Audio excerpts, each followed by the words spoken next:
Sinibulise kokhona ababukeli Soccer Showdown podcast. Soccer Showdown podcast. Namhlanje silapha eSMJ bypass. Besibukele igame enkulu. Soweto Derby, Nedbank Cup final. Asibe vava lemigama mina. Ngimene bhakabhaka apha nekhosi. Ndiyafuna ukwazi ba ezabe singqokole before okanye pha kwi half time. Bhakabhaka okanye manqale ngani? Qala kubhakabhaka ngapha. Libethiwe izimvo zakho zithini kule game.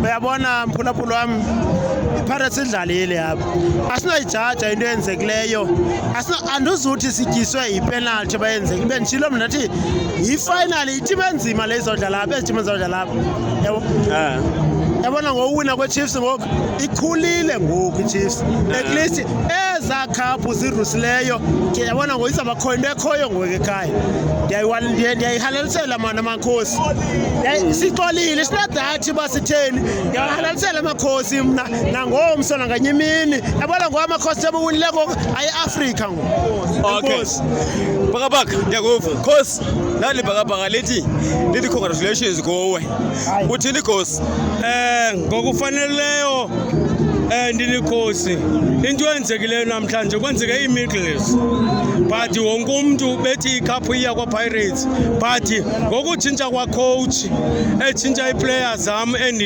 enika iperformance yeplayers zam but zenze ngohlobo enduluthandayo wathi ngokutshintsha kwakhe adefende igoals and then le goals ifike ngelast moment besingazilindelanga but kodwa ke the moment iPirates yalose icontrol yabe isibeka igoal yabe isibeka phambili cause for life amabhakabhaka ayakhala athi la penalty wazine penalty uthini bhakabhaka ibingeyo penalty mkhulu wami kodwa kasiqolile xa iChiefs iwinile siyaxola samabhakani enkosi okay ibingeyo penalty le mkhulu wami siphume kwikhefu ngemistake ezinja yabo nale yenzekileyo ngoku yabo besingayilindelekanga ibiza kwenzeka apha kodwa yenzekile khosi for life khosi bhakabhaka bukeli we-Soccer Showdown podcast Monday sebe siyihlalutya la penalty hlala nathi